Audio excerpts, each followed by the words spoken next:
What's up, everyone, and happy Bobby Bonilla Day. Yes, July 1st is Bobby Bonilla Day. It's every year on this day is when the Mets have to have to write that check to Bobby Bonilla for, I don't know, how many more years? 15 more years, something like that. So for like 1.2 a year, something like that. Something like that, yeah. So one of the craziest contracts probably in all of, maybe not of all sports history, but probably definitely baseball history, the way that plays out. So, but yeah, once again, welcome to another episode here of Sports Bets, but mostly chaos. I am Craig. I'm Jonathan. I'm Benny. I'm Jason. And as Benny always, so all right, thank you for wasting that time. As always, we got a lot of get to here on the show. We got playoff updates to get into the NHL, NBA. I mean, we got Stanley Cup is finally here with Montreal and Tampa going on. They're 2 games in. The Phoenix Suns clinched their spot into the NBA Finals. Now they'll just wait on the winner of the Atlanta Hawks. And who are they playing? The Milwaukee Bucks. Yeah, see, I'm on top of it. And then also got MLB action to get into with baseball. A's Giants Battle of the Bay finally closed up that first series last weekend. We'll check in on those teams as well as the Angels down south. But we're going to jump right into this thing. We're going to go into the NHL playoffs. So as I had mentioned, we got the Montreal Canadiens and Tampa Bay Lightning right now. No game tonight. They have game 3 over in Montreal tomorrow. But I'm going to throw this one over to Ben, who can give us a little bit more in depth and just maybe a little bit how the series has gone out for both of these two teams. Well, not too much to report in regards to the Stanley Cup final because for one team, it hasn't really started yet. The Montreal Canadiens, after a thrilling Game 6 victory over the Knights, have dropped the first 2 games in Tampa. I will say, though, Game 1 was clearly just a attempt to try and keep up with Tampa Bay and their fast-paced game, which is not Montreal's style. They did not have Armia because he had apparently tested positive for a COVID prior to the flight out. And then, of course, wouldn't you know it, the next day, he got tested again and he tested negative. So they flew him out to Tampa, but unfortunately did not make it in time. That did throw off the 4th line, and that 4th line has been a very good 4th line. Not really a true 4th line. It's more of a 3rd line, and with some teams, maybe even a 2nd line. So it did change up the dynamic a little bit, and you definitely saw it. So then Game 2, Armia was finally reinserted, and they played a lot better. They played a very tight game, did practically everything they could have done. Unfortunately, with a buzzer beater by Coleman in the second period to end the second period, that was essentially all they needed to take it 3-1. And so they do have a 2-0 lead in the series. Going back to Montreal, I'm not really holding my breath here. I'm hoping that Montreal can take it being at home, but Tampa's just showing that they're just too fast. They've been here before. They know what they're doing. Vasilevsky's just playing unreal. So not much you can really do. So we're looking for Game 3 to be happening tomorrow, and then Game 4 will actually be happening on Monday, July 5th. So we'll see if we can get this series turned around. But that will be it for the Stanley Cup. And then so I have a little bit of hockey talk and trade rumors that are going on that I want to go over with you guys. So today there was a trade, surprisingly enough. Victor Arvidsson from the Nashville Predators got traded to the LA Kings for a 2021 second round and 2022 third round. Ryan Johansson did not seem too pleased with this trade by sending just strictly a thumbs down emoji on his story. So he was not happy, and good job to you, Craig, for making sure that the share audio was actually on this time. So good on. My man. Marc-Andre Fleury.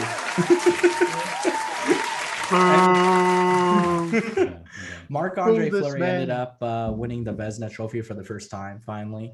I think it was well-deserved, just given all the accomplishments he was able to do and hit this season with the milestones, with the victories and all that stuff. So he's doing very well. And then the surprise one from a few podcasts back, Adam Fox, he won the Norris Best Defenseman. So that kind of threw everyone off. But Still hey, don't know who he is, but- yeah, still don't I either. don't know. So I don't know. Did you Rangers guys didn't make speak- playoffs. all our Speaking of Adam hours Fox- and all of our hours of research before we do these shows. Can you believe that we Speaking still? of can't Adam believe we Fox, still- though, right before that, before the announcement happened, they posted a photo of the two back to back. This. Adam Fox, check marks. Very bottom is Victor Hedman. Oh, Check wow. mark Victor Hedman. Like literally every stat possible between defensemen, between Adam Fox and Victor Hedman, Adam Fox was better at this year. Wow. So well deserved. Well, that's good though. Absolutely, It's that's what we've been preaching on these airways. What team does he play on? the New York The Rangers. Oh, that's good. Yeah. Well, Who is look the New York Rangers? look for him next year. So, anyways, I'll look. All right. but here's something that's very interesting is the Jason rookie out of Minnesota, Kaprizov, won the Calder for Rookie of the Year, which is actually kind of funny. I think that's actually kind of a little bit of a stunt. What? I was gonna say maybe you should ask John how exactly his name is said. Go ahead. Capri Sun. Oh gosh. No, okay. you did not say Capri- that. I know. No. Capri So. He's like Capital. He's like Capital Kaprizov won the Calder or something. I'm like, you mean girl Capri? I was like, oh my god, I can't. Okay, believe John, it. you're in timeout. So, anyways, Hockey mic. names are not my names. we're Either are noticing. 25s named names either, so whatever. It's the Cohooney 0 this week. So Kaprizov did Got end up nothing. winning, and I think that's Kaprizov? actually going to be a little bit of a. It was kind of projected that he was going to win, especially with the talks that he may actually go back to Europe to sign with a European team. So I think that may be a little bit of an incentive to just kind of give him a little more attention to keep him here in the States. So we'll see. There is a rumor that apparently Frederik Andersen is not going to leave Toronto. And speaking of that, of Toronto, actually, Duncan Keith. I apologize. This has nothing to do with Toronto. I apologize. There's nothing relevant to say out of there. That was the highlight. So Duncan Keith out of Chicago, he may actually be looking to be on the move. There's rumors that maybe Seattle, he might be exposed, or somewhere in they're saying Pacific Northwest. So who the hell knows where that's exactly going to land him, but that's what they're going with. Vancouver. That's where they're going with. I So read today Anderson may be a possibility for Duncan Keith. okay, that would be cool to see him play. But he's so old now. I don't think he's going to be. I think he's going to be like a FNUF. That's like the Aging at the equivalent of number. that's like the equivalent of getting Jason right now because like so far out of his prime. There we go. I mean, I never had a prime. Roasted. that is true. We all know. So, anyways, but Garland. Oh, that's who it is. Oh, So Connor Garland, Garland. We can talk about Connor Garland. Yeah. out of Phoenix. He may be looking to be moving to the Leafs. That's San Jose. Got it. Love it. Nope. Darius. My man. Seriously. And then Tarasenko is looking to be moved out of St. Louis, which will be huge if that happens. And look for him to have any San Jose. possibility. Sure. But What? apparently the Kings are one of the front runners to get him. So I don't know what they would have to give up to get him, but that is the talk right now. Kings And speaking of Fleury and some other stuff, Vegas is to host the All-Star game for next year. You want to talk about a fucking shit show? Nobody All cares. right. Quit it. Move on. Yep. But Nashville and Minnesota each get a host an outdoor game, so that'll be cool. I'm Super cool. excited to see what Minnesota is going to offer. Just be in the state of hockey. How So, about the same thing that we've seen? Haven't they? How is Nashville going to do an outdoor game? I'm well, excited. how the for hell that. did San That Jose would be do cool. one? That would be cool to Magic. see. Oh, they Nashville. went to Santa Clara. Hey, let's quickly mention though I know that there was the difficulties with the weather and keeping the ice cold and whatnot when they played those two games in where was that? Lake Tahoe? Yeah, Lake Tahoe. Yep. That was an absolutely unbelievable view. Like one Oh, of yeah. those You could like never beat that view. oh yeah. I mean, that would have been that. I mean, obviously, because with COVID and everything, they kind of had to do it to where it was kind of, there's no fans or whatever. But A little bit of a hybrid. let me tell you, like, even seeing like just that whole shot, even on TV, was pretty impressive. I thought that was super neat. So I'm hoping that we'll get another opportunity like that down the road. They should do it yearly. I mean, beautiful. I mean, you got to tweak some things to figure it out.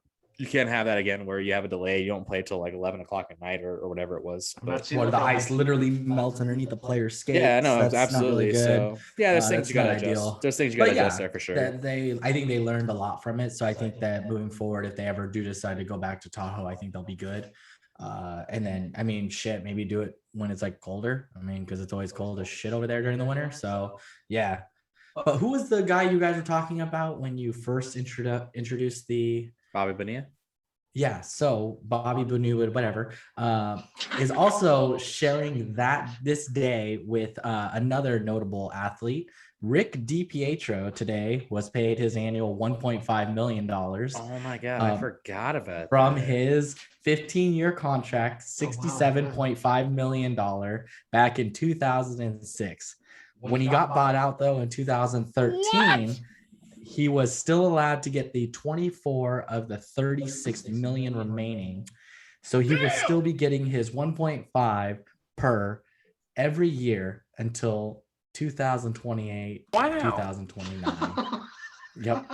So needless to say, I don't know who his agent is, but those two are a good company. Yeah. We need to hire them as our agents. Yeah, I mean, at least the Bobby Bonilla deal led to them getting David Wright. What did the DiPietro buyout lead to the Islanders getting? Crap. I don't know. Jack shit. Clearly, jack shit. At least the Mets led one to them eventually moving on from John Tavares and realizing they're a better team without him. Yeah, but you know what actually was really funny about speaking of the Islanders is when we were watching the New York Islanders play, me and Rist and Jason were sitting there watching the game, and Barzell, just watching him play is just phenomenal. He's a great stick handler, and Jason was like, Sharks need to get him. Needless to say, he was a Shark that they gave up. Jason was a little shocked. Hey, really quick question for you, Ben, too, because I'm actually curious what your opinion is. So I know Ryan Nugent-Hopkins just signed a pretty big deal to stick with Edmonton Oilers. I can't remember how much he's getting paid. I think 41 mil. Yes, okay, so right. Question is, do you think it's a good deal for the Oilers? No, I don't think it's a good deal because it's not necessarily too much money per year. I think that's actually fair, but I think you should have cut that in half. Just make it a 4-year deal. Why make it 8? He's definitely older. He's clearly shown that he's not like. Yeah, I feel like great. The dude's always he's like, honestly, to 100%. I don't remember hearing his name more than maybe once or twice, because Draisaitl and McDavid were obviously the guys tearing it up for the Oilers. But anytime I really ever hear his name, he's not producing. That's when I heard his name. Is Hopkins on the third line? Some days.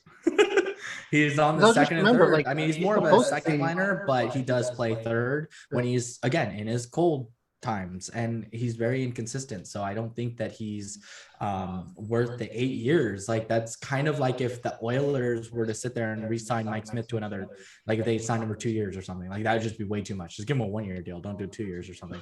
Obviously that didn't happen, but there's talks that maybe he'll stay. But that's what I think about Nugent Hopkins. I liked him when he came in. I thought he was really good, but he kind of showed his true colors right off the bat, that he wasn't going to be a explosive everyday guy. He wasn't a Yakupov. That's what she said.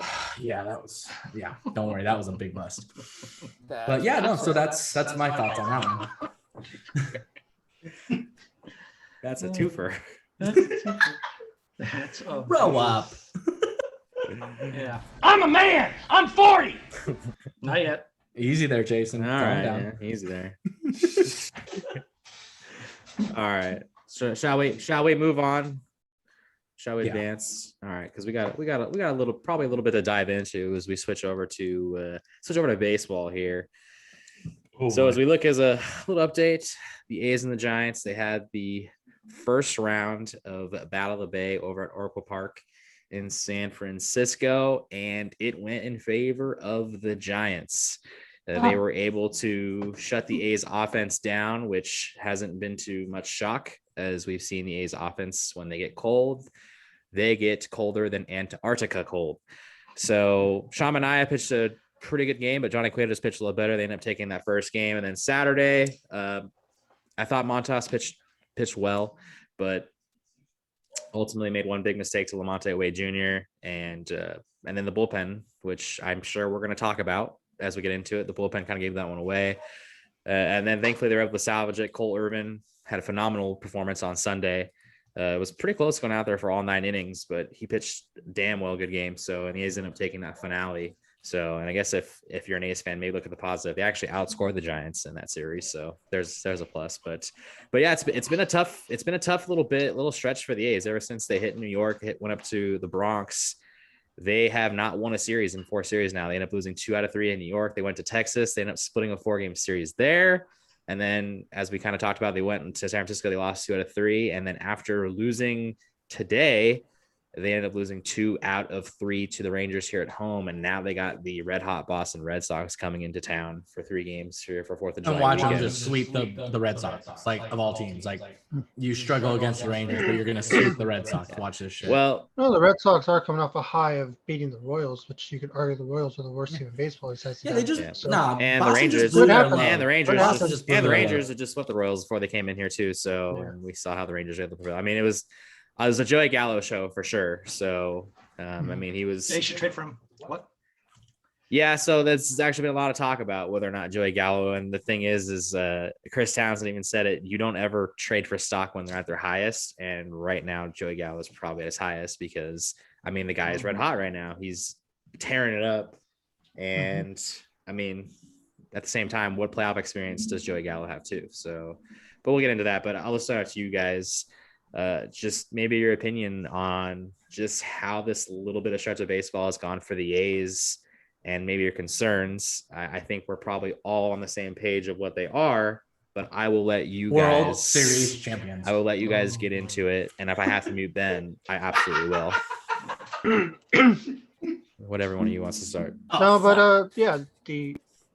what the hell was that? Rockstar splashed on my face. Gotcha. My eyes open.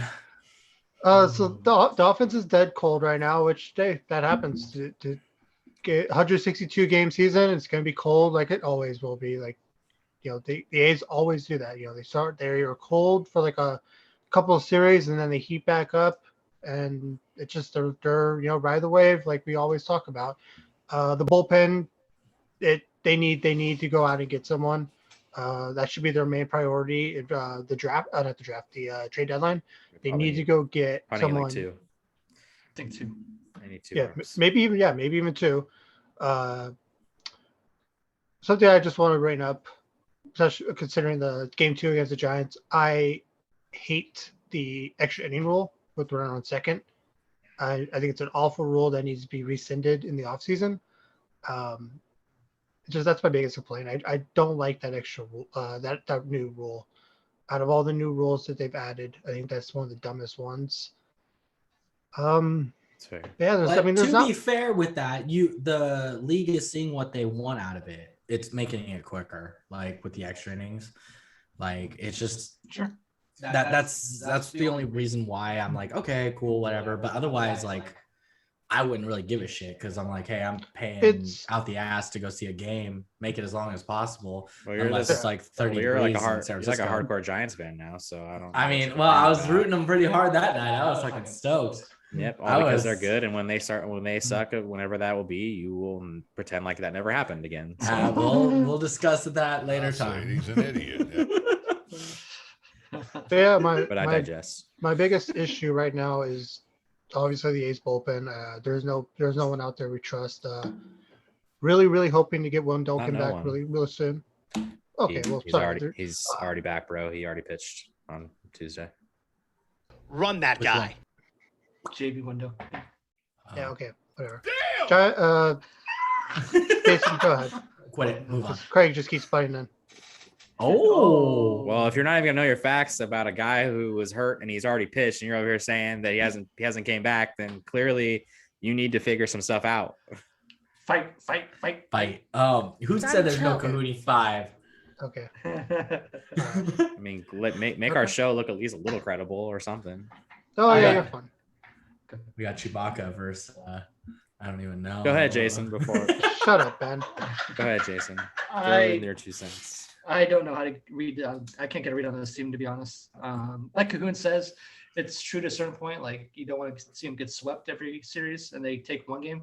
But eventually, you need to start winning 2 out of 3 at least. If you're going to be a playoff team, you need to win 2 out of 3. In 4-game series, you need to split at least. And they haven't done that in a while. Like Craig said, you got Boston coming up. Oh, and guess who's on deck after that? Houston Astros. Tough 6-game stretch here. You're going to find out really quick if they're coasting into the All-Star break or if they're going to, show some life. You lose 2 out of 3 to the Rangers team at home. I can't get a read on this team. Their offense is, I don't even say it's ever been really hot. It's average, and then it's ice cold, like you said. We had a new call up. Frank the Tank hit a bomb last night. That thing was, I don't think it's landed yet, to be honest. We'll see if he sticks, but like I don't know what to make of this team. They definitely need to make some adjustments at the trade deadline. If that's adding 2 bullpen arms, maybe another bat. We'll see. Yeah, they got 30 days to figure it out. Honestly, that's quite a lot to hope. I don't know if they're gonna make that many moves, but I think even looking at this last little bit of stretch, and I think they've lost 8 of their last 12 games. Mm-hmm.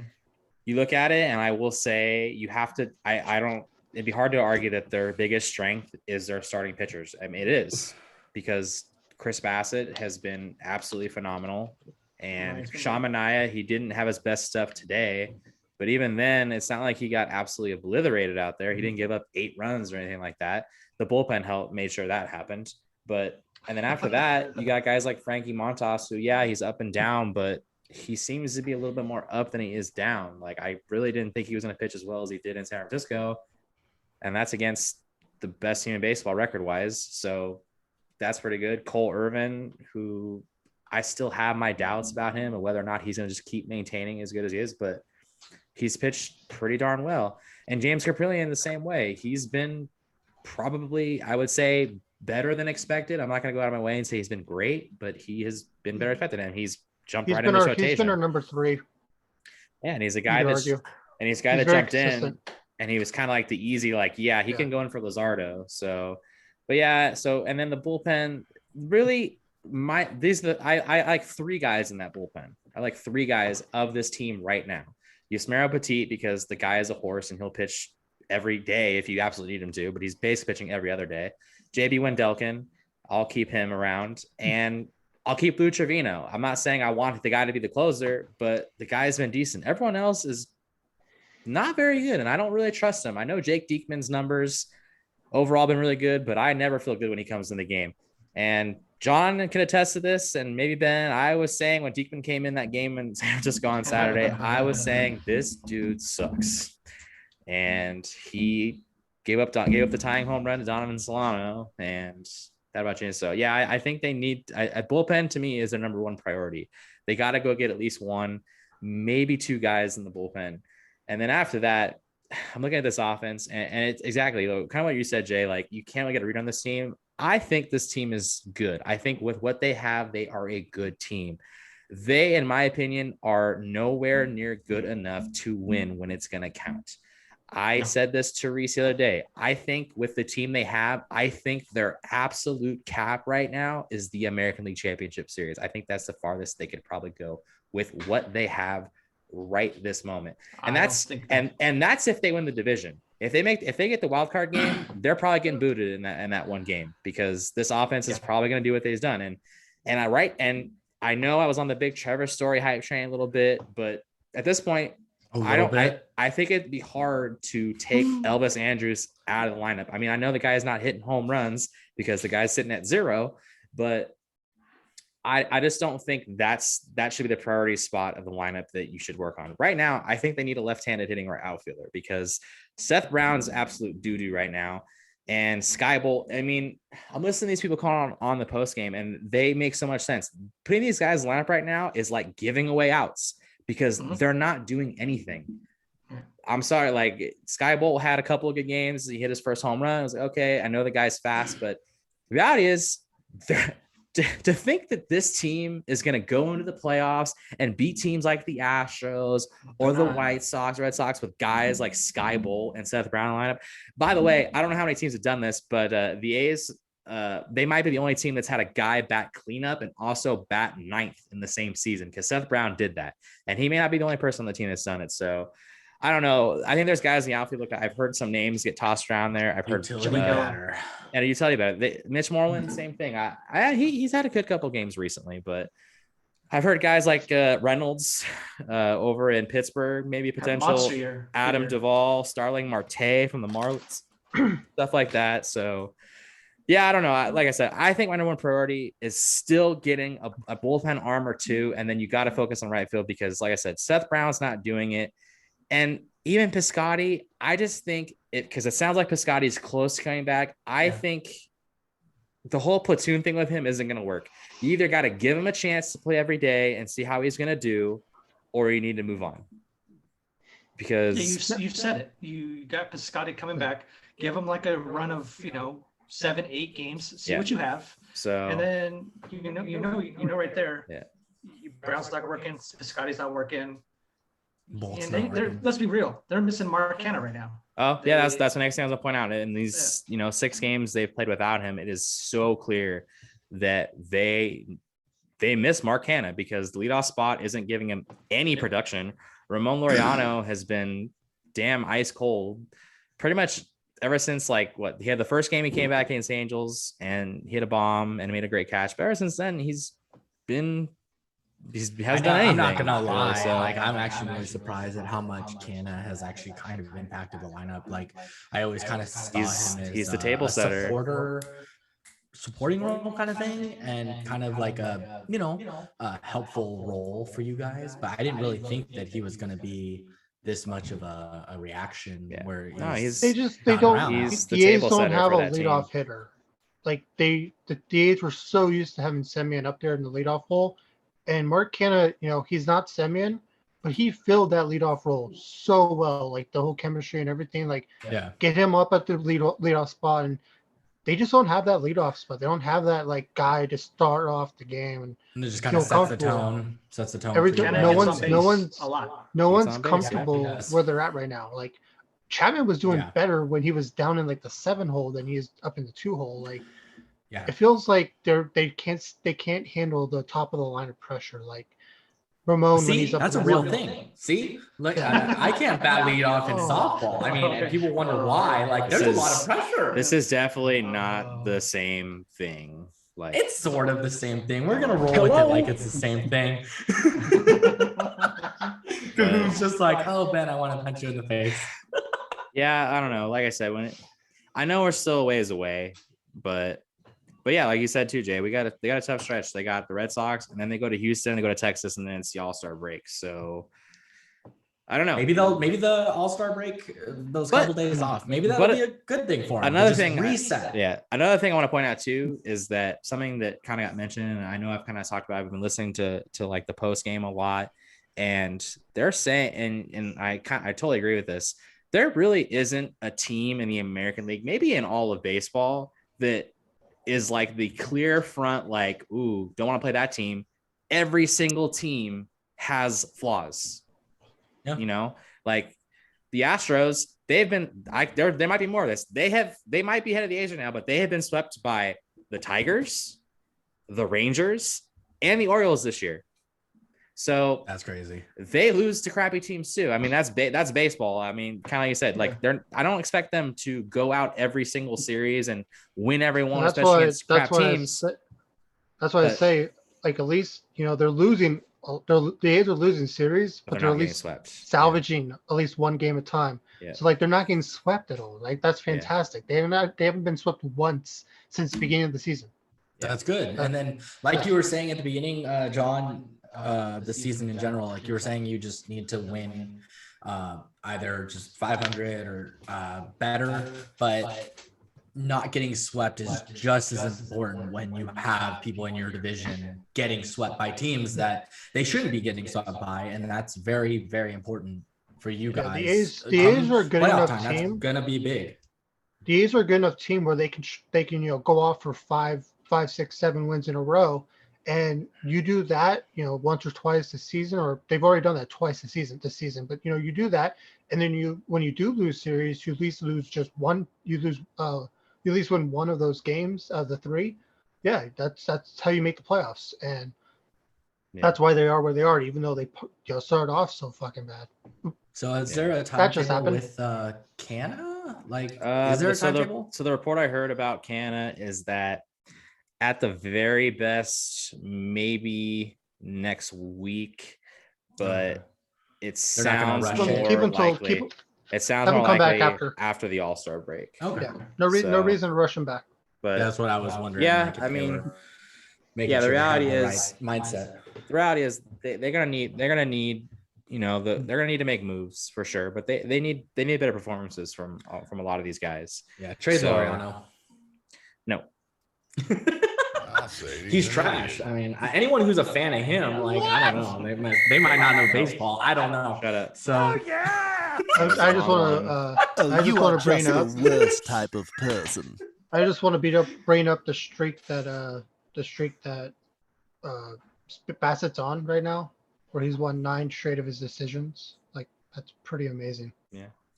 That's pretty sounds pretty all-star worthy to me. But also I want to mention it is great when Chris Bassett gets asked about the All-Star game, he makes it very blunt that he does not give a shit about making the All-Star game. He doesn't care about the individual stuff. He's worried about this team and going out there in his starts and doing what he can.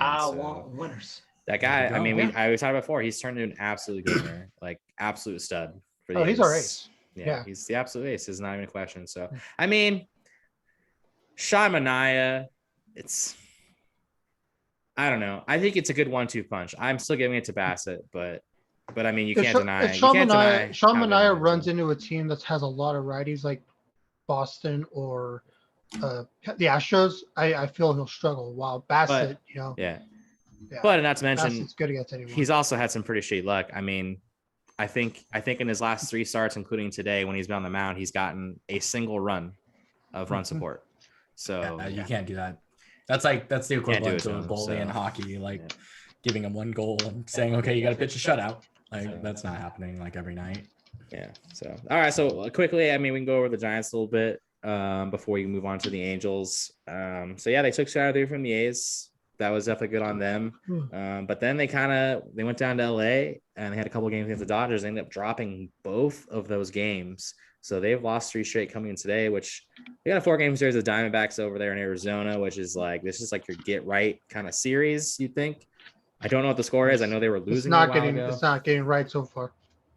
It's not getting right so far. So maybe they're losing 5-3 right now, top of the 8th, with a runner on first. So the Giants, 2 outs. The tying runs at the plate for the Giants, but 2 outs. 2 outs exactly. Yeah, but hey, rally on 2. You never know.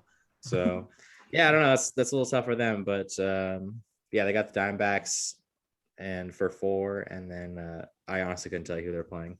They're playing the Cardinals after the Diamondbacks. Okay, playing the Cardinals, and then football season start. No, not the Arizona Cardinals. What? Jesus. All right. Well, the Dodgers. They I think I read they went 0 for 19 with runners in scoring position those 2 games.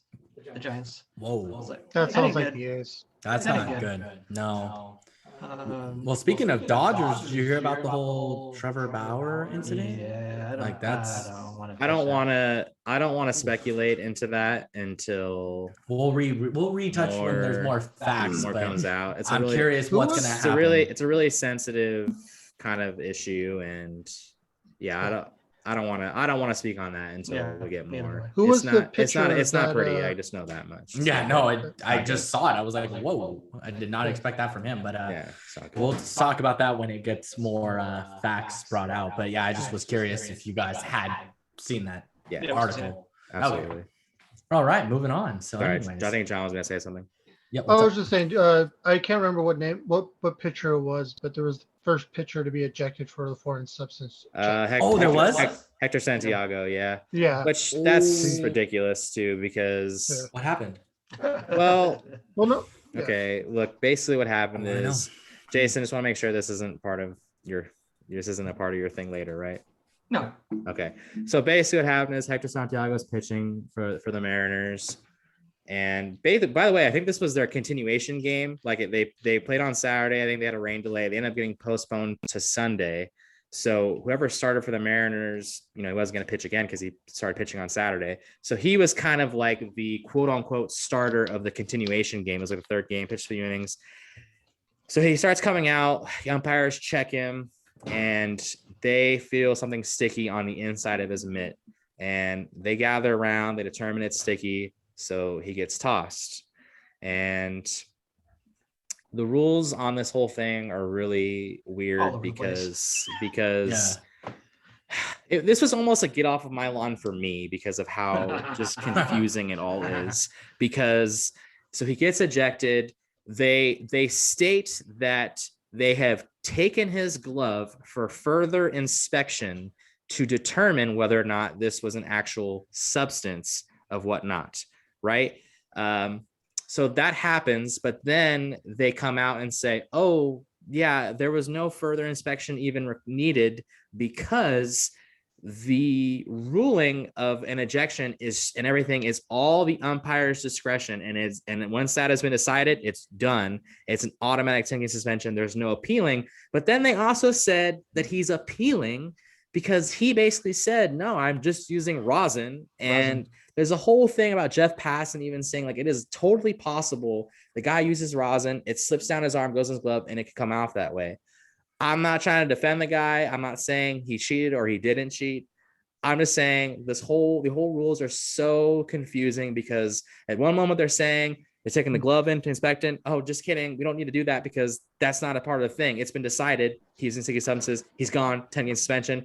He's appealing. He can appeal. I don't know. I'm very confused in the whole thing. That literally sounds like a complete mix of and like them trying to be in the NHL shelf of goaltender interference mixed with like high hit suspension. MLB really Wheel of Fun. They really messed this up by deciding to implement this whole thing in the middle of a season. If you're going to do it, you got to do it in an off season. Have it established and let these guys know. What though? Besides everything else, the one thing that stuck out to me is that you didn't mention that the pitcher took down his pants. So I think that's what got him in trouble. I don't think so. I don't think he took pants down. I don't think he did it. So I just remember him looking very like kind of confused when he got tossed in that game. So like I said in the Get Off My Lawn, this whole thing, like Craig just said, should have been done in the offseason. It was all rushed. Nobody knows what to do. Yep. He's gonna 10-game suspension paid. Yeah. Like, come on. But there's that's what the biggest thing is, and that's what the dilemma is with, in my perspective, with my sport of hockey, is goaltender interference. There's no clear-cut rule for that. It could either just be a no goal and then a face-off outside. It could be a penalty. It could be there's like 10 different things this thing could be. Like it could still be allowed but not allowed. It's so dumb. That's what this feels like. They just kind of implemented it because they felt that foreign substances were a problem. But you need to do your research and back it up with facts, and you need to back it up with how are you going to handle this professionally, not just, you get 10 games, not, who was that, Oprah? You get 10 games, you get 10 games, you get 10 games. Everybody gets 10 games. That's a shit show right there. Yeah, but anyways, I'm glad you said shit show because it is actually getting shifted over to you to talk about the shit show that is the Los Angeles Angels of Anaheim. All right, well. Oh, I thought he was talking about our bets. We're getting to those, baby. We get that when we get there. Maybe we shouldn't. You could just skip it. Yeah, we don't have to bring that up, right? Yeah. So the clean up aisle 4.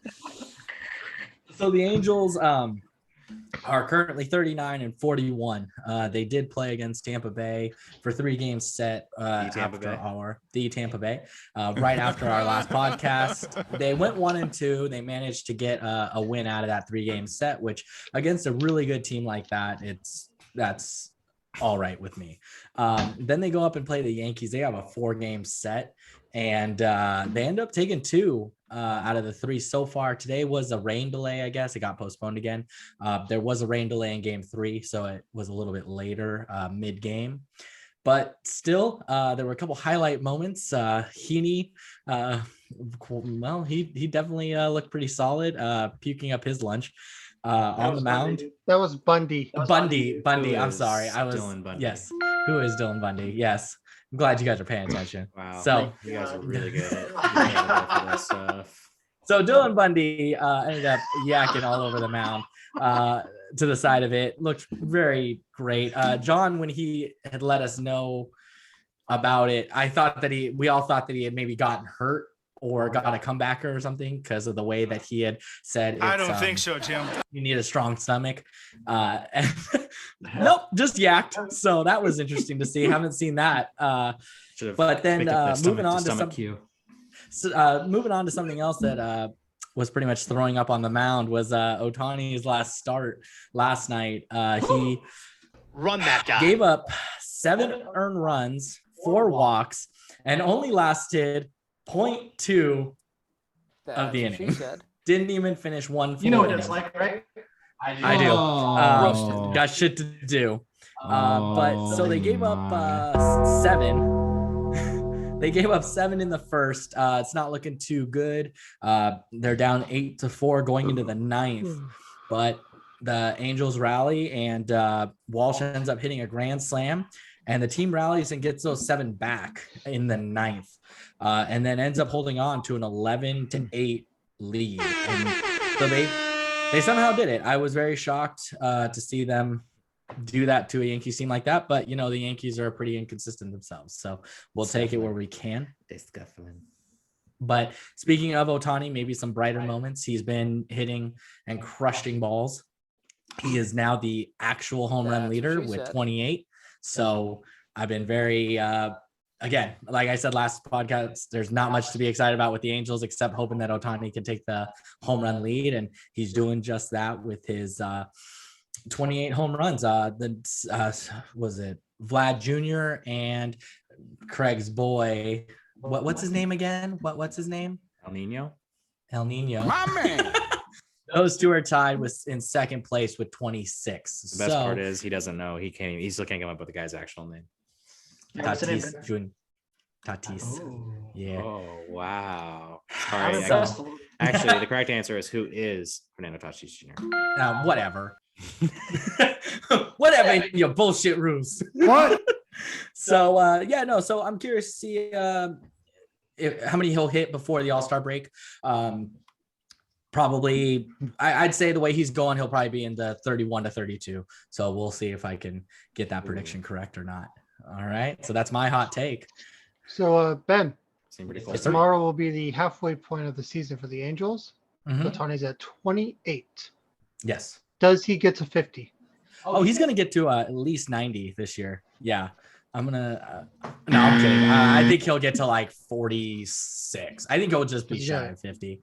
I think it'll be He's just shy of basically, 50. so he's on pace right now for 56. So I think he'll be, around 56. I think he'll be no more than 57. No more than 47. You got this But really no all planned out, don't you? less than 45. You're forgetting one thing. He's What? participated in the home run derby, and that tends to mess people's swings up. So I don't know if he's going to get to 46. I'm going to go 42. Okay.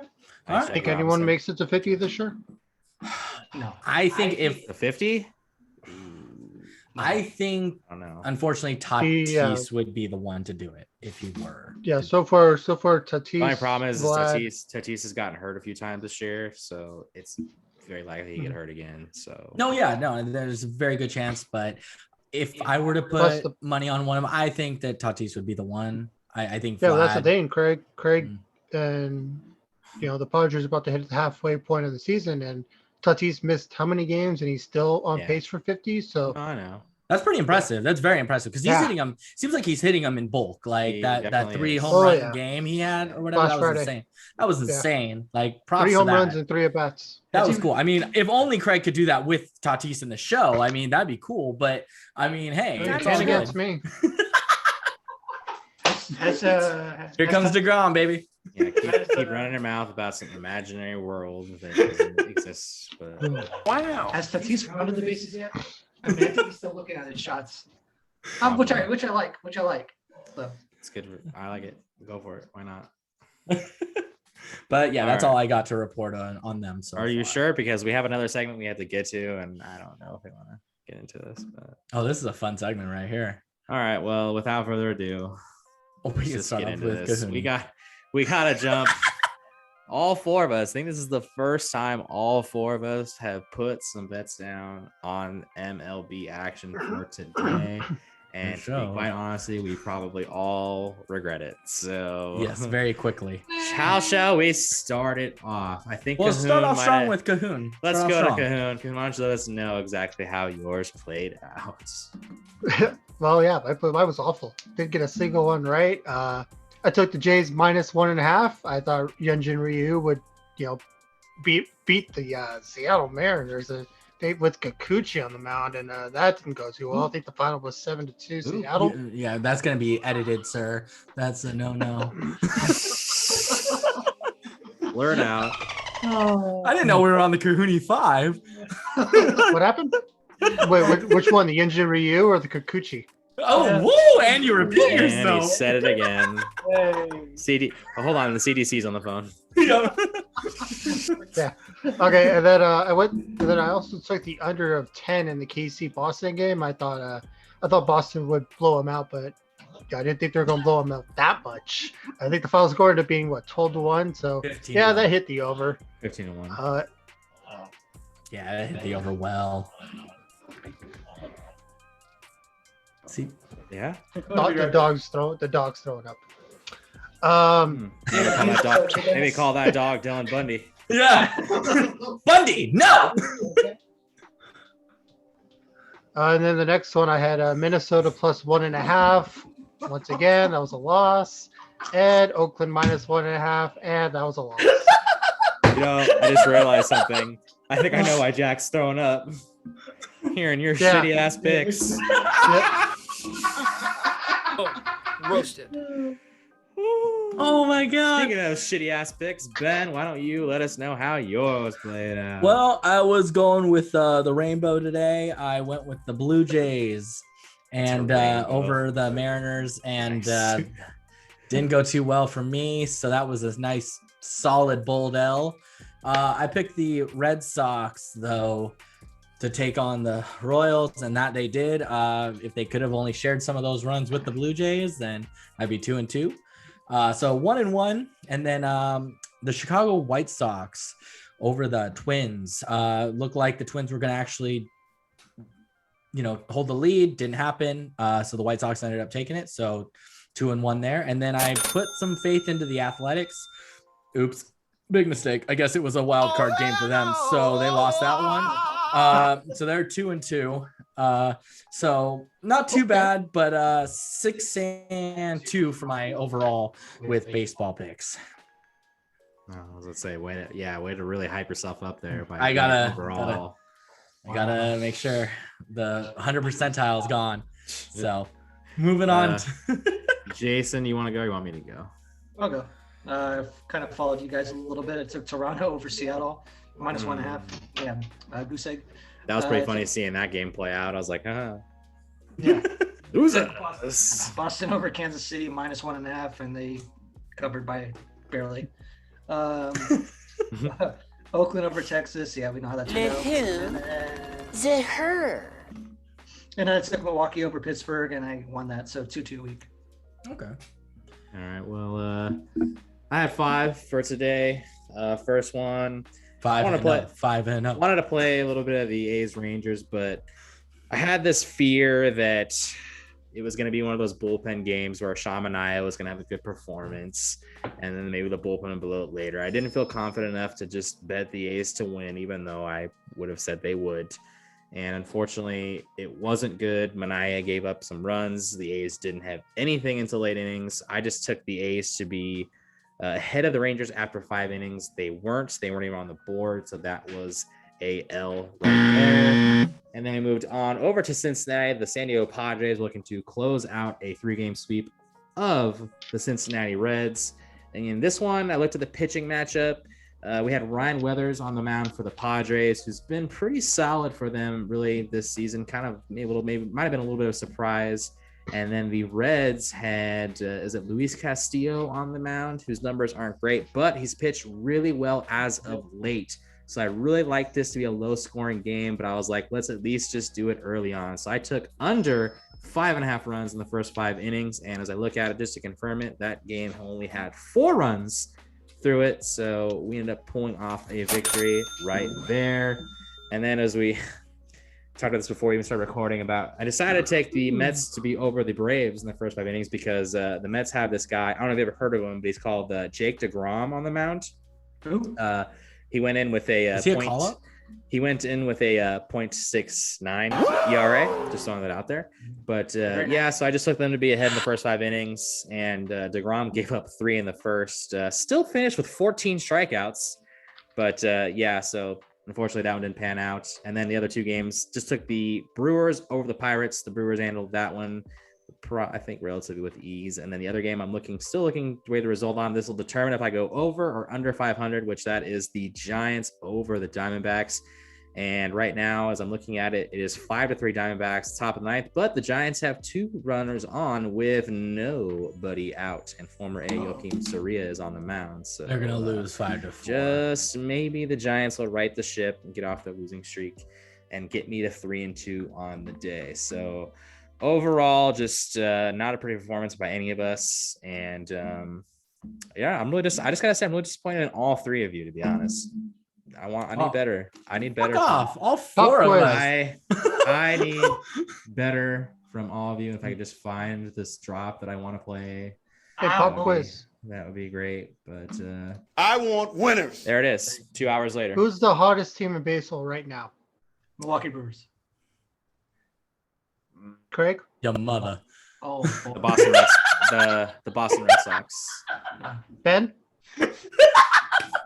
I know, I'm in timeout. No, Ben. So who do you think? The hottest team? Craig says the Red Sox. Jason says the Brewers. I was gonna say the Red Sox, honestly. And Jason's win. The Brewers. What kind of world do we live in?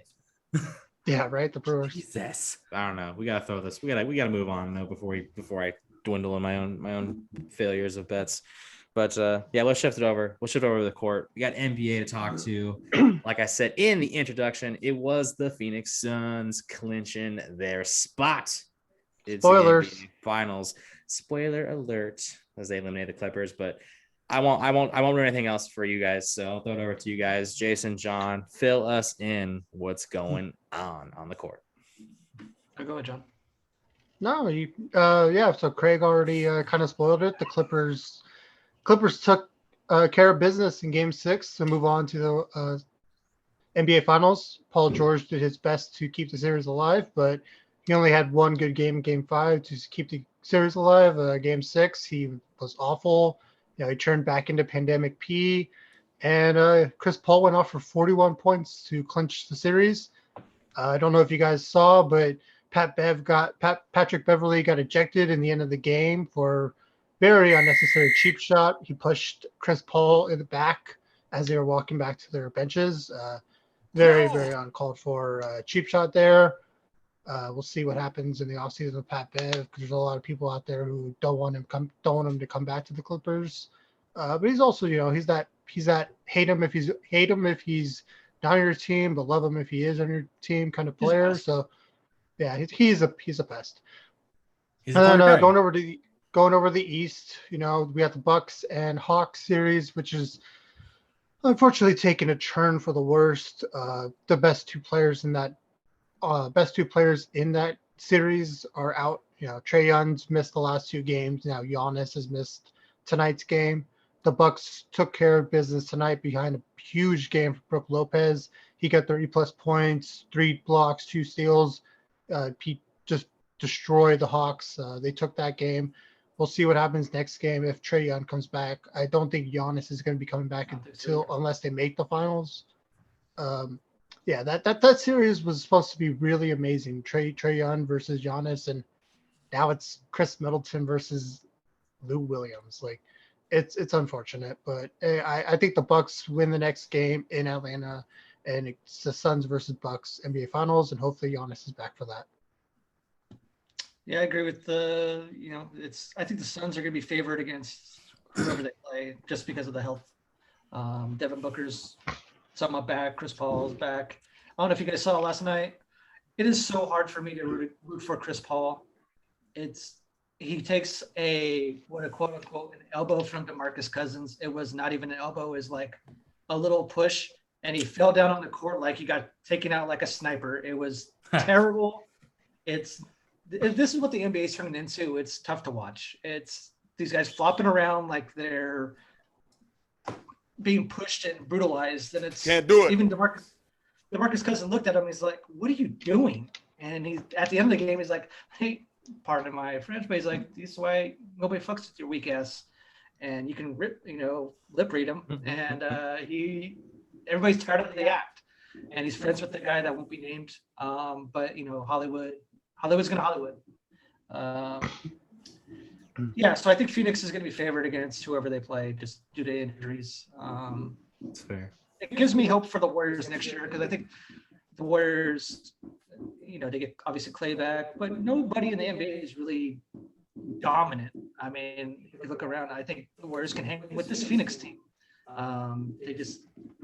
They can. And so if they make some right moves, maybe draft, trades, whatever, their window is not closed like some seem to think it is. So I think we'll be back. Who brought it up earlier in the week on the group chat about trading Wiseman for maybe Pascal Siakam?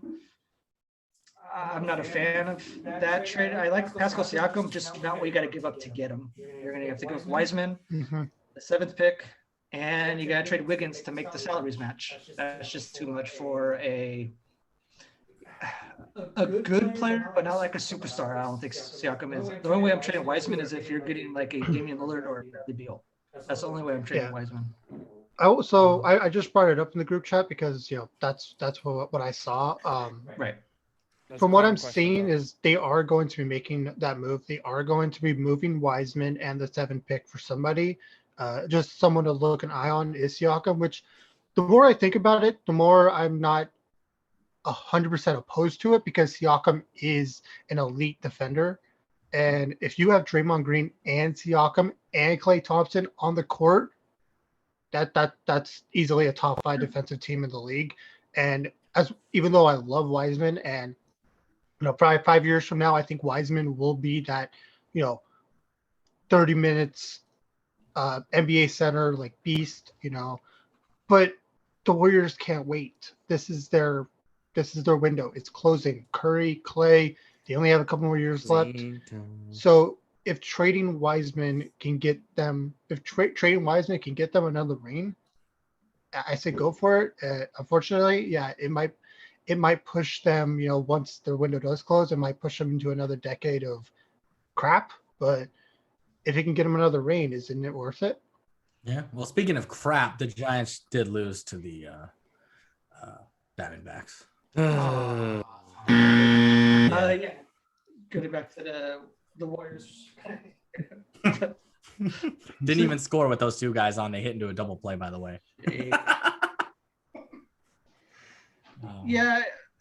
My thing with Siakam is the rumor name, I guess. Is Wiggins that much of a downgrade on defense compared to Siakam? I don't know. Yes, it is.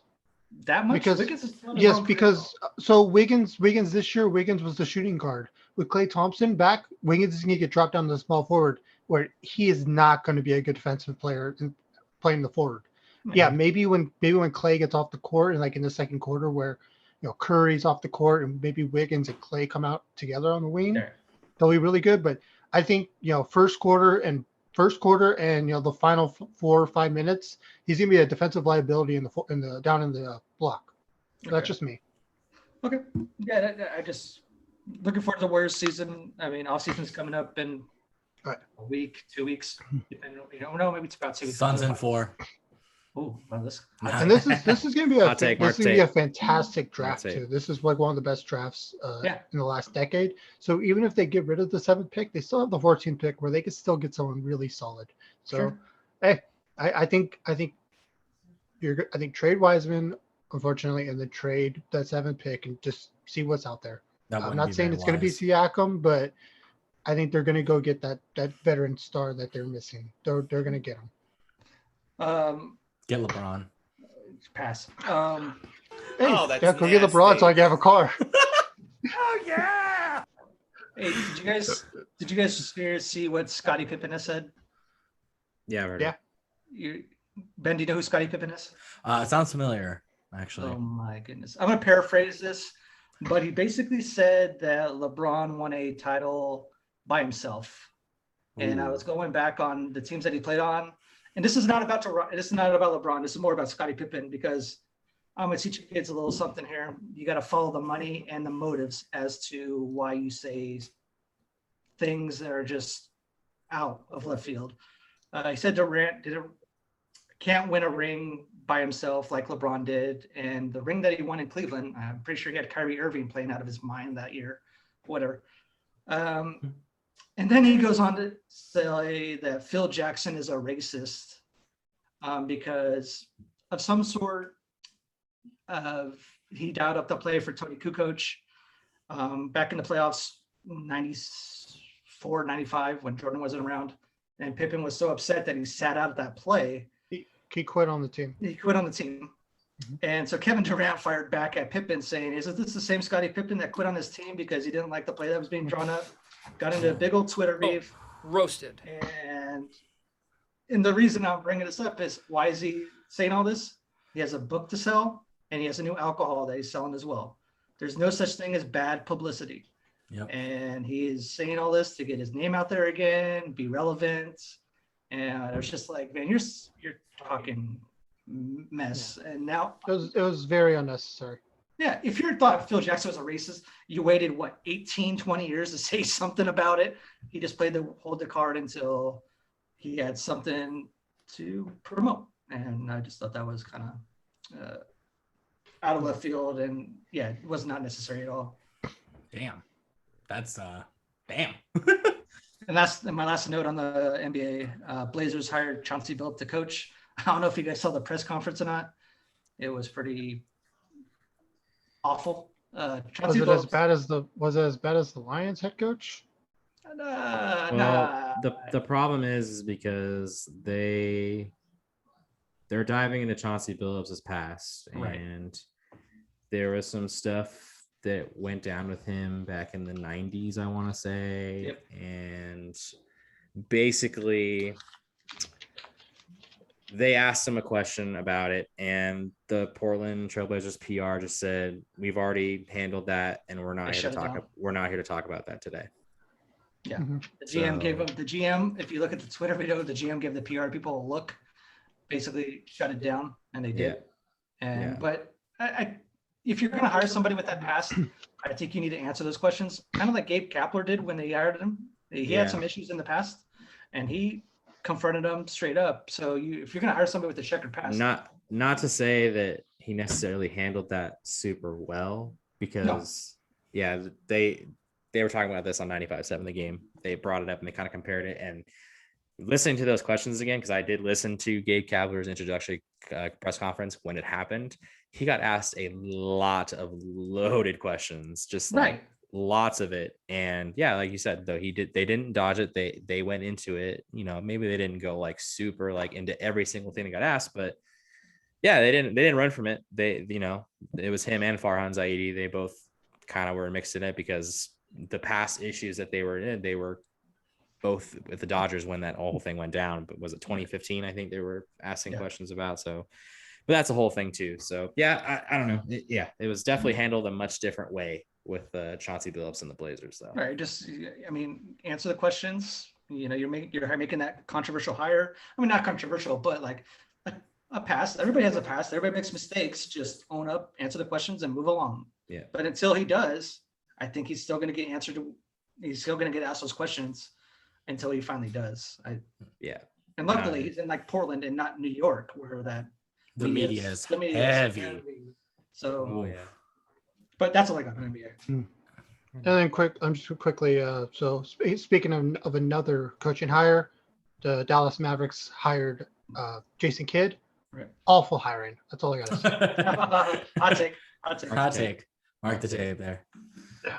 So, and then they're gonna go like 101 and 61. He was so bad in Milwaukee. Say 101, and you realize they only play 82 games in an NBA season, bud? In 2 seasons, whatever. Hey, Craig. What did Ben say?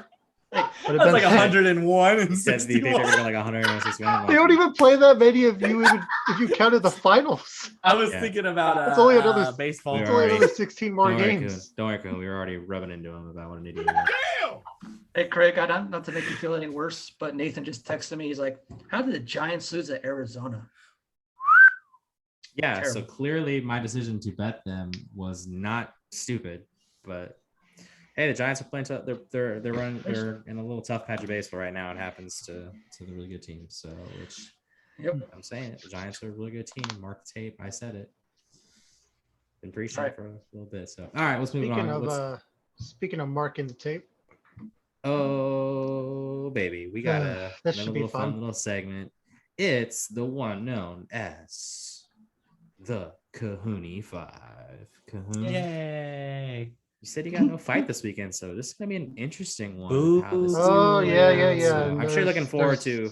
Was it next weekend that we get the McGregor Poirier fight? So yes, you're looking forward to that whole one. card's amazing.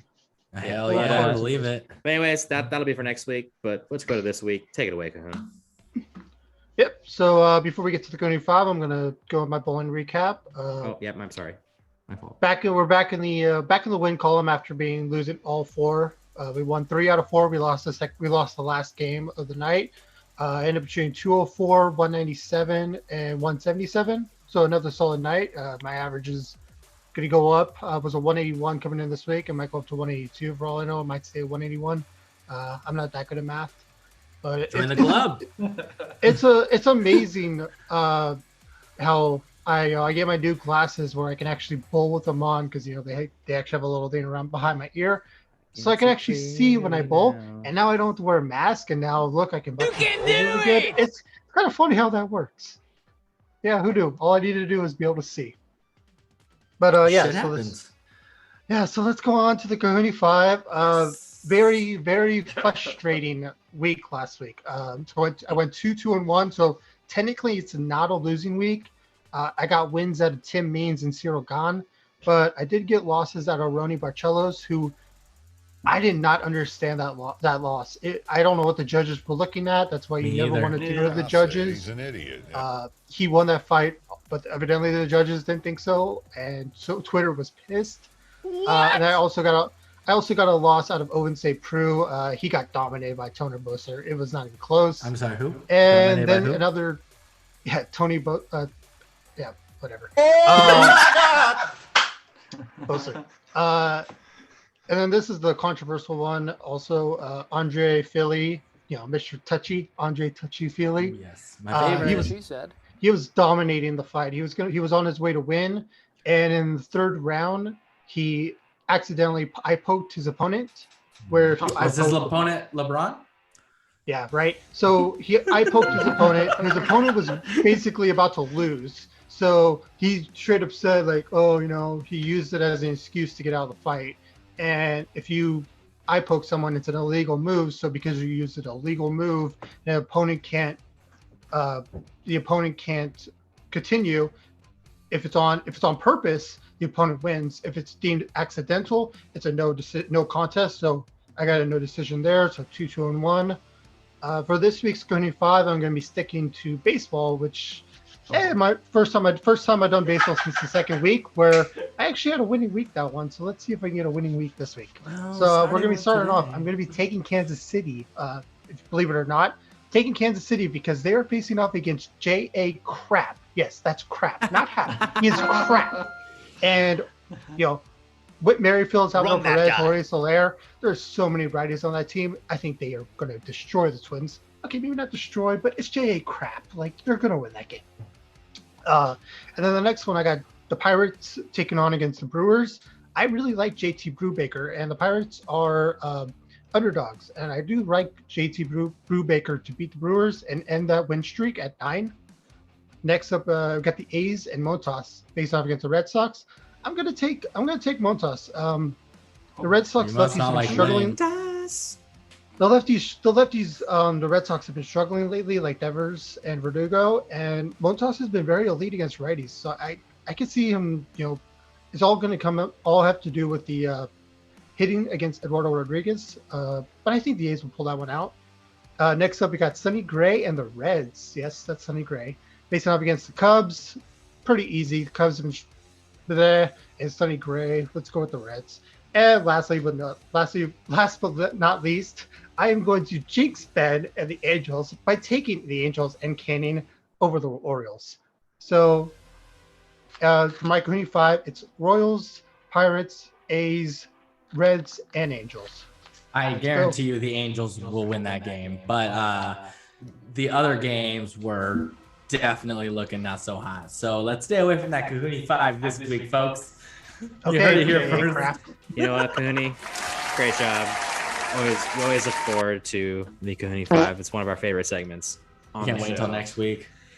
Can't wait for the next one. Big fight next week. So, is there what tough? Let's see if there's any tough names on the main card. Yeah, you know what? You should look into that. Actually, we're all at it. Oh yeah, there's. Oh yep. Okay, this is gonna be fun. Stay tuned to next week. All right, we gotta move on to back on the baseball diamond, but this is more of the softball diamond. You mean diamond? Softball update to get into. So didn't have a game last night as we were eliminated. We talked about it in the last podcast. Our Wednesday team got eliminated last week in the first round of the two rounds of playoffs. So they concluded last night. Don't know exactly who won, but I think it's pretty sure who probably won that thing. So, But we do have our Friday game report too. So after winning our opening game 13-1, we go into Friday night against a team that I think was another winnable game. And I think it was about halfway through the ball game. We were only up like 4-1 and our bats were real quiet. And it was kind of like, all right, what's going on? And then finally, we kind of have like just a bad defensive inning. They end up putting up, I want to say, I think 5 runs. They went up 6-4. We had a really kind of a bonehead play on our team. I think we had 2 on with 1 out and hit a fly ball to, I think, shallow center field. Forgot how many outs there were. So our runners took off. We ended up getting into a fly ball double play, and you'll learn why it ended up being so hurtful as the way the rest of the game played out. But anyways, I think it was the next inning. Jason actually popped up and came up with a big 3-run shot going over the right center fielder's head. So also one of the funny parts about it is that Jason's coasting into third base. He gets a triple, and I'm over pitching. And I'm like, get on it, you're going home. And then all of a sudden he had to just pull it up and get his stuff going back up again. But he ended up getting. Damn it! So my wheelchair's out of gas though. I thought it was out of gas, but. Anyways, we forward this all the way down to the bottom of the 7th. We're up 10-7 at this point. All we need is 3 outs to close it up to go 2-0. They ended up getting into a fly ball double play themselves. They tried to have 2 runners tag up. We got a nice easy play, doubling someone off at second base. So all of a sudden they were down to their last out. They had the runner at third, still down by 3. And then it was just, I think it was like 3 plays in a row. We had an error by the third baseman. We had another tough play. Our second baseman, David, ended up getting the ball. Kind of a crazy play, even got to it, but then he threw to first, misses, and oddly still ends up in our dugout. Yep. And Jason, I hate to say it too, but go ahead. Ground ball to Jason, and I'm in right field, and I shit you not, the minute it left his hand, I knew that thing was going over Erica's head. So pretty soon it's a tie ball game. There's like a minute left on the clock, so you already know it's going to come down to this play. Runners at third, the winning run, guy comes up. All he has to do is just throw his hands out there and get a little bloop single. It falls. The game winning run scores. Umpire says the game's over, and we drop it 11-10. So not our best effort. Not our best. I haven't bought season tickets to this team yet. But Jason, I'll throw it out to you. Just maybe like your overall feel of how the game went. I mean, we have a bye week this week, the 4th of July weekend. We don't play this Friday, so we're back in action next Friday. But Jason, just your overall feeling of that game and how it all played out. Like you said it, I think was a team that we should have beat, and we just didn't hit very well. Took ourselves out of innings, and defensively, we all just made mistakes all around. And I made 2 or 3 errors myself. It was a tough one. Yeah, we were sharp, but it's early, so got some time off, and it's gonna be kind of nuts after. So we don't have any games this week, and then we're back on action on Friday, and then after that, starting on Monday, July 12th, we're running 3 nights a week: Monday, Wednesdays, and Fridays. So we got Mondays, Wednesdays kicking back up in Hayward for summer ball. Cohooney is gonna make his opening season debut with us on Wednesdays. See how that goes. And Ben will be back in action with us on Mondays, and then the occasional sub, and then Jason, Mr. I can't play. It looks like he's playing 3 nights a week, baby. So ready to go. So, but that's what we got for the softball update. Got a little bit of time off now to get fresh and get ready for the big long haul this summer. We got a lot of games to play. We got a lot to look forward to. So, but Jason, it's going right back to you because we got your segment. I've been told you have a little something for us. It's the Get Off My Lawn segment, Jason. No, you gotta say it right. Get off my lawn. Get off my lawn. Sorry. Jason, take it away. I don't know if you guys have heard, but the NC2A is now allowing student athletes to finally make money off their likeness on themselves. For the longest time, the NC2A was like, well, you get a free ride and that's all good. But while the colleges and everybody else can make millions, and even some instances, I think NC2A football makes billions of dollars, and the kids who are out there performing get nothing. Well, now it's finally nice for them to get their money back. Well, not get their money back, so to speak, but it's for somebody individually like Reggie Bush should be able to get his Heisman back. All these sanctions that were put on teams in the past for, taking a free meal from a stranger, it was just ridiculous. So I'm glad to see that the NC2A was kind of forced their hand, and now the student athletes are going to be able to make their money. I just would like to see NC2A football back as a video game.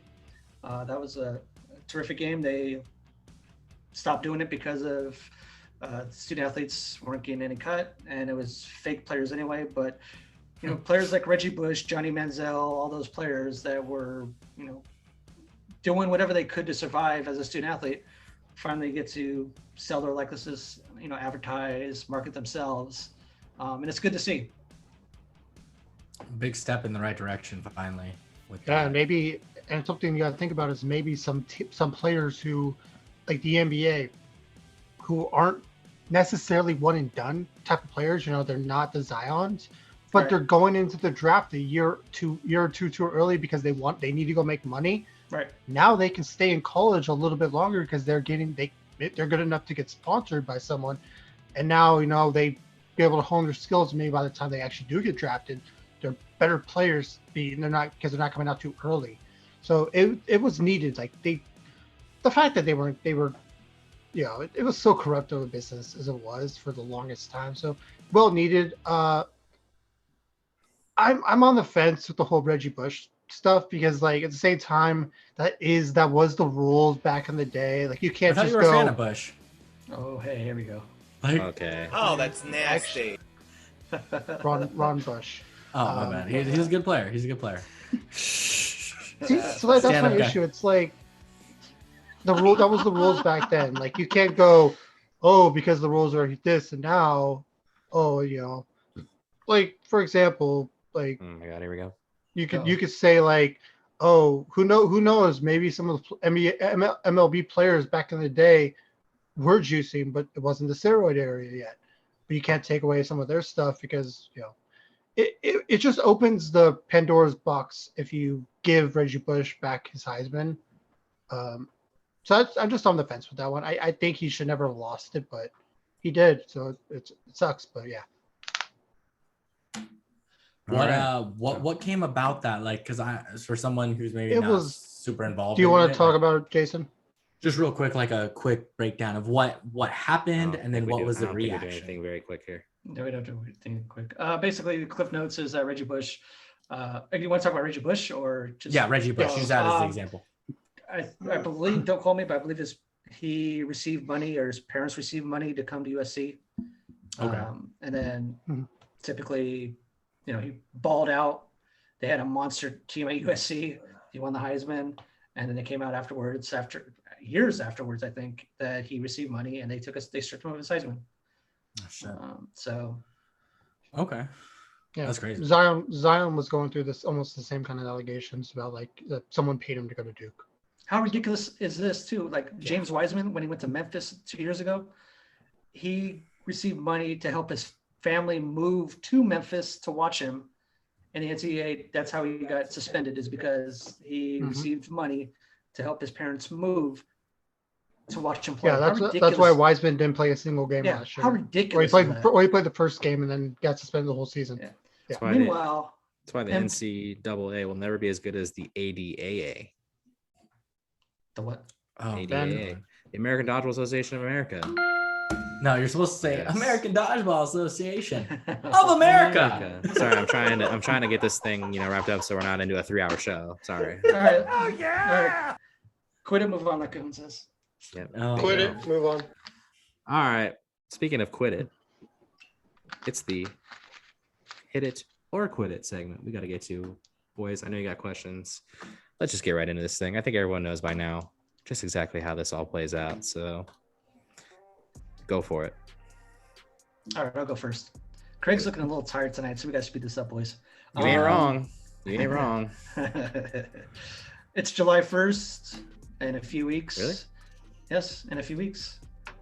The 2020 Olympics are going to be starting up. You got track and field, diving, basketball. Just quick question for you guys. Hit it or quit it. Will you guys be watching? I'll start since that was a long pause. I'm gonna go quit it. I just he's not American. I don't really ever watch these things. I mean, when the Winter Olympics happens, I'll usually pay attention to hockey and whatnot. But other than that, I mean, yeah, sometimes if it's on, I might be like, oh, let's put it on for a little bit. But I don't really follow it enough. So yeah, it's a quit it for me. It's overall, I'm not probably gonna watch it. So. Cohooney? It all has to do with stories, like the Michael Phelps chasing the gold record. I watched every single one of his races. So for me, if there's a crazy good story going on, I'll watch. If there is not, I won't watch. I can't remember if I even watched much back when they were in China a couple years back. So I'm gonna say hit it, because if there's a good story, I will watch. But yeah. Okay. Well, I'm glad we're filled in a room of communists here. Okay. Well, I will watch it.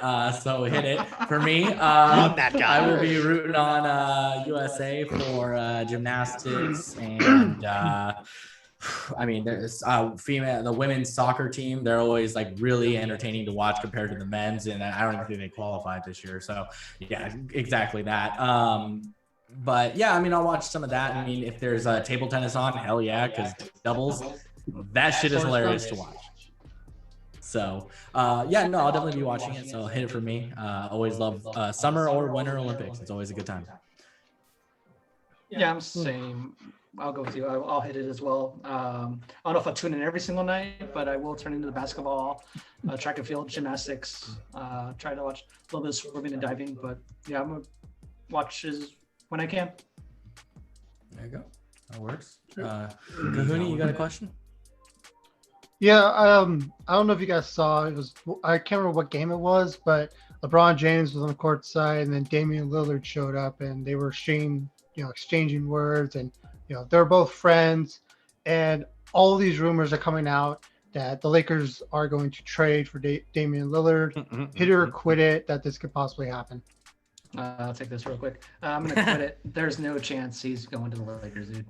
I marked the tape. He's not getting traded to the Lakers. Portland would not trade him to the Lakers. If they're gonna trade him, they would probably trade him to like the Knicks, get him out of the conference. That would make zero sense for them to trade him to the Lakers. So quit it. Craig? Yeah, I'm gonna quit it too. I still think I still think there needs to be more that comes out about Dame if he really wants to go anywhere else. So, because he's always kind of seemed like that guy, you know, he was like back when all these super teams formed up, he's like, no, he's not, he wasn't about that. And he seems pretty dedicated to playing with Portland. So yeah, I think that's I think that's going to be the plan. So I'm going to quit it. All reunited and it feels so good. So anyways, I'm gonna say hit it that he will be traded to the Lakers. I think the Lakers are really going to try to pursue him because if LeBron really wants them, and in that trade deal, I believe the Warriors will lose Wiseman just because that's going to be a 3-team deal where they're automatically going to have to get rid of Wiseman, and he'll just end up for the Nets or something random. So yeah, I'm going to say hit it. Did he say the Nets? The Nets. He said Nets. He said Nets. Sometimes, Ben. I'll get you, and I'll look like a bloody accident. Okay, so Sometimes I'm going to quit it. More. Yeah, exactly, Ben. I'm going to quit it. Out of all the rumored trades, there's only one where I'm actually interested, and that's the Boston trade. I don't know if you guys heard about it. I won't go into it if you guys don't want me to. I have no idea. But I think that's the only trade I could see possibly happening that gets Damian Lillard out of Portland. I don't think any way he goes to the Lakers. Okay. We'll see where this goes. So yeah, my question is, there's talks, little rumbles about the NHL with 56 games, how they had that this year, maybe making that a normal thing for every year. So hit it or quit it that they change it to a 56 game season instead of the usual 82. Anybody? So the real question is, will you still play every single team, like especially on the East, twice? I don't know. It's just less division games? See, I don't know. I mean, I'm assuming you would play the East and then the East would play the West. So let's just say hypothetically that you play every single team at least once and then you play your conference or your division multiple times. How about that? Like, they were just talking about 56 games, not getting into details. If all it is you just play your division like 2 times less, then I don't know. I have no issue with it being a quicker league, but 82, I'm just so used to the 82, so I'm going to quit it. Okay. I'm in the same church team you. Here we go. Exactly kind of what Cohooney's saying. I'm just kind of used to 82. I think it's good to play that many games. I don't think it needs to get any higher. I don't need to be playing 100. Yeah. I don't get crazy, but I don't know. I think 82 has just been a good number. So quitting it. That works. You know who's not going to like 56 games? The owners. So yeah. I'm going to quit it as well. They're not going to give up that revenue it's also like that. Extremely valid point, Jason. Yep. They're not going to give up that revenue, and they're going back to 82, whether we like it or not, and we seem to like it. So I like it. So I'm cool with it. So, I'll take your advice, guys. A little less is more from what I was saying on the last one. So I will definitely say quit it. I think that they'll stay with 82 because back in the day, Jason, when you were around and it was only 27 games or something like that, that's just not enough. So the owners definitely need a lot more money. God damn, I can't give a straight face. But yeah, no, I think that it just talks. I don't. Yeah, at the end of the day, it's a corporation. They want money. The owners want money. So 82 games is pretty good. I think that's a good solid number to really make a full, to last the time that it's allowed to for the regular season to really spread it out. So I'm going to say quit it as well. Jason, do you have another question? I can do a quick one. Never do it quick. Not really. He does. All right, here we go. Is it Jesus? Okay, Jesus Lazard is down in AAA, working his kinks out. Basically, hit it or quit it. Is Jesus Lazardo a bust?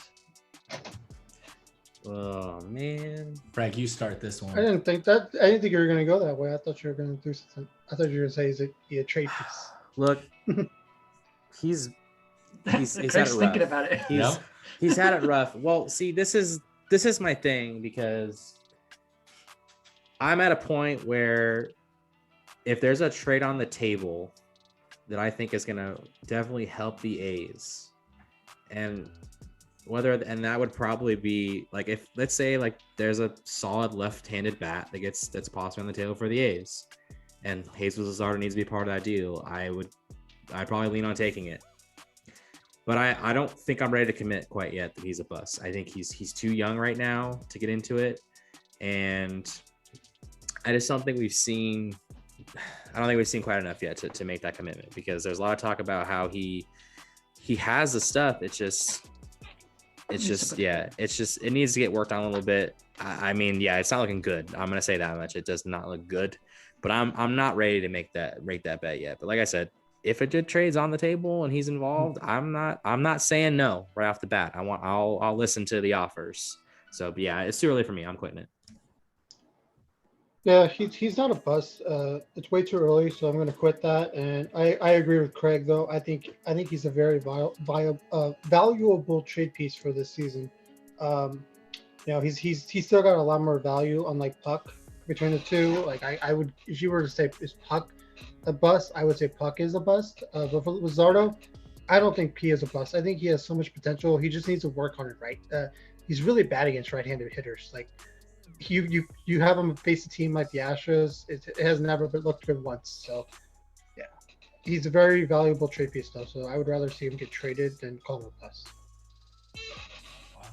Yeah, I mean, I would have to say quit it. Like, he's valuable, like you guys said, and I think that give him some time to maybe see if he can work out the kinks and then see where you get. But I feel like no matter what, once he gets good and he's consistent, then you guys will get rid of him anyways. So at the end of the day, it don't matter. But I wouldn't say he's necessarily a bust. I just think that fair point.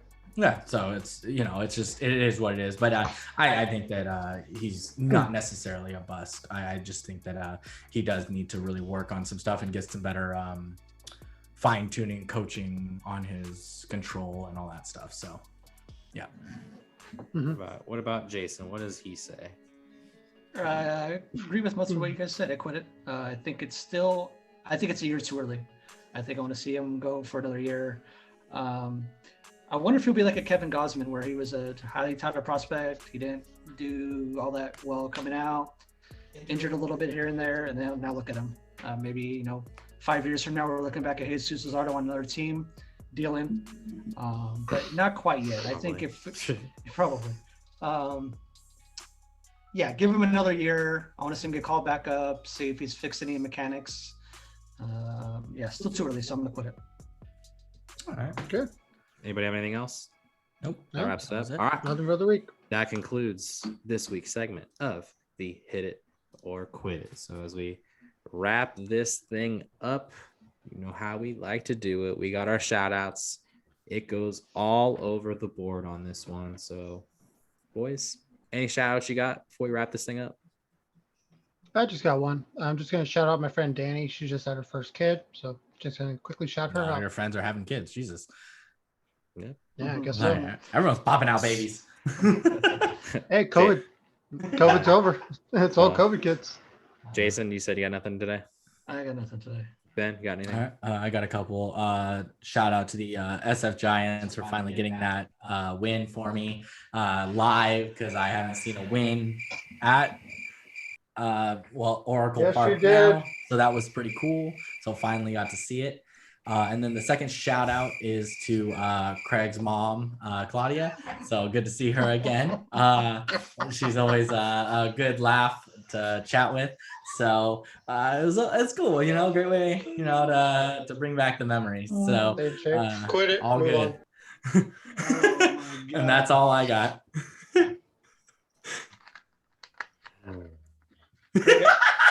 Craig, I don't know how you follow that up, man. Yeah, you should have went first. There's so many times that Ben does things and he wonders, he always asks, why don't you like me?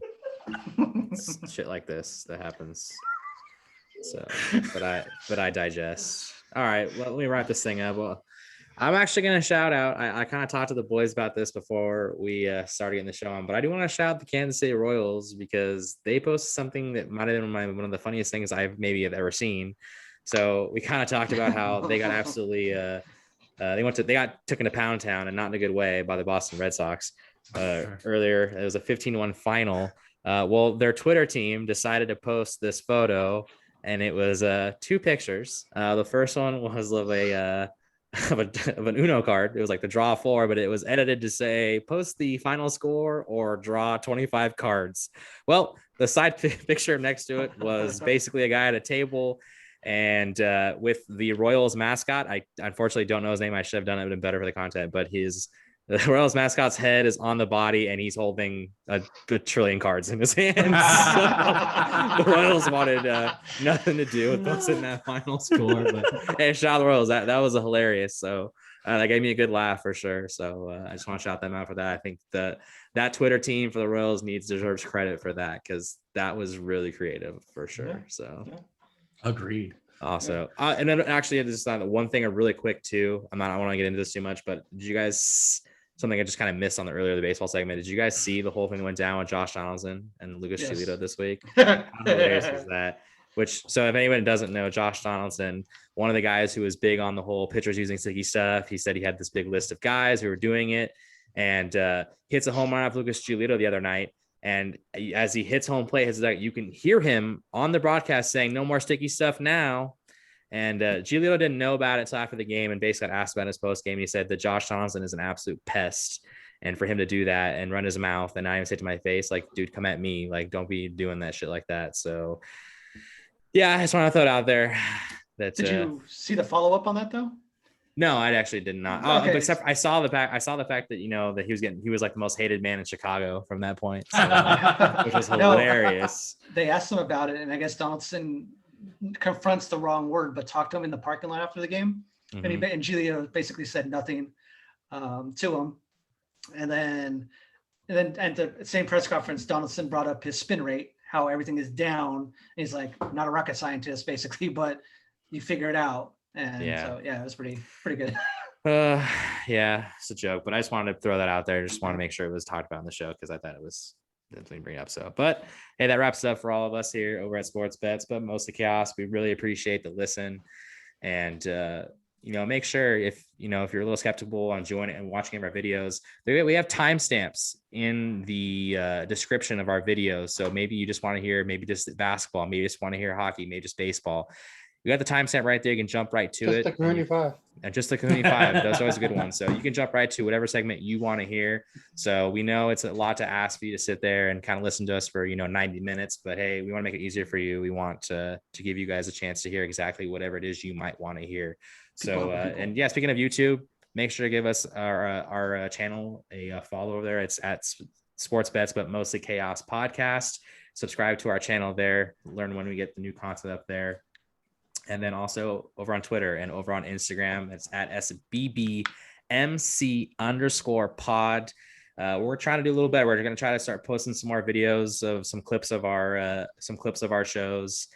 We did post the Ben going crazy at the Canadians punching their ticket to the Stanley Cup final in the last one. So hopefully, if you gave that a listen to, gave that a watch, hopefully you got a good laugh. If you haven't, it's still up there. It's on our Instagram and our Twitter there. So make sure to give those a follow and check it out. So let us know feedback or anything you guys got. So shout out Ben's mom too. She's always following us and supporting us big time. So shout out to her for sure. So, but that's it, guys. Great show. We'll be back again soon. For everyone out there, have a great night. And Happy 4th of July. Happy 4th of July. 4th of July. Well, I mean, those communists up there don't celebrate 4th of July. Everyone out there, be safe. Don't do nothing stupid, but have a good time. Enjoy it. We're exiting out of this pandemic. Enjoy yourselves out there. So yeah. Don't turn into who's the guy on the Giants that lost all his fingers? Oh God, Pierre Paul. Yeah, Pierre Paul. Don't turn into Pierre Paul. Can't do it. All right, boys. Great show. All right. All right. See everyone later. Sleep good, Craig.